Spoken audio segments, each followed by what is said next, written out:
We are in a war zone. An enemy aircraft has entered our country's airspace. The Air Force is trying to determine the exact location of this aircraft. They have two radars stationed 10 kilometers apart. One radar detects the enemy aircraft to be at a 60-degree angle, while another radar detects the same aircraft to be at the 30-degree angle. We have to use our construction skills to pinpoint the aircraft so we can shoot it down. For this, we first note that the aircraft and the two radars lie on the three vertices of a triangle. So, we make a rough diagram to use as our reference to recall the steps to construct this triangle. For the construction, we use the scale 1 centimeter equals to 1 kilometer. We have to construct the triangle shown.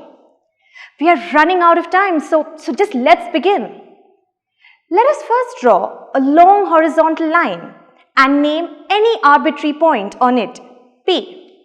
Then, using a ruler, we measure 10 centimeters on the compass, and with the compass pointer on P, we draw an arc intersecting the horizontal line 10 centimeters from P at Q. Next, we construct a 60-degree angle at P such that PQ forms one arm of the angle. Let's see how. With the compass pointer on P and using any radius, we draw an arc intersecting PQ at a point. Let's call this point A.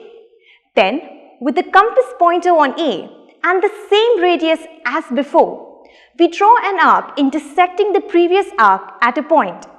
Let's call this point B. Then, we draw a line passing through P and B. Angle BPQ measures 60 degrees. Next, we construct a 30-degree angle at point Q, such that QP forms one arm of the angle. Let's see how. With the compass pointer on Q and using any radius, we draw an arc intersecting QP at a point. Let's call this point C.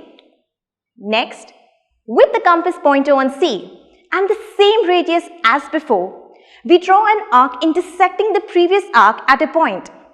Let's call it D.